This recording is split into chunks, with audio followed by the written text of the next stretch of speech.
La directrice exécutive du FMI a cité l'écrivain Léon Tolstoï alors qu'elle ouvrait les réunions annuelles de printemps à Washington. Toute la diversité de la vie est faite de lumière et d'ombre. Le FMI déclare que l'économie mondiale va progresser de 6% cette année après une lugubre année 2020. Et encore pour de nombreux pays, la pandémie de coronavirus ne montre pas de prévisions encourageantes. Les fortunes économiques s'écartent dangereusement. Un petit nombre d'économies menées par les États-Unis et la Chine s'enrichissent alors que les nations les plus pauvres traînent derrière cette reprise à vitesse multiple. L'accès au vaccin Covid-19 divise également beaucoup.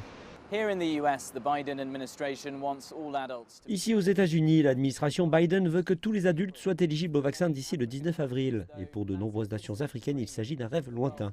L'Organisation mondiale de la santé espère que 60% de la population du continent sera vaccinée d'ici 2022. En marge des réunions printanières de cette année, les pays du G20 ont également décidé de renforcer les réserves d'urgence du FMI de 650 milliards de dollars et d'étendre un gel du paiement de la dette pour les pays en voie de développement. La Banque mondiale, dans le même temps, s'inquiète également des pays à revenus moyens. Et dans le même temps, les vaccins venant de l'initiative COVAX de l'Organisation mondiale de la santé commencent à arriver pour bientôt atteindre une centaine de pays.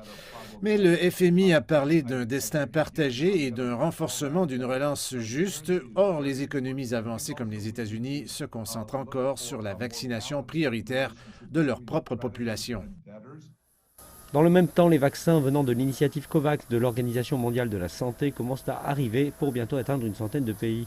Mais le FMI a parlé d'un destin partagé et d'un renforcement d'une relance juste. Or, les économies avancées comme les États-Unis se concentrent encore sur la vaccination prioritaire de leur propre population.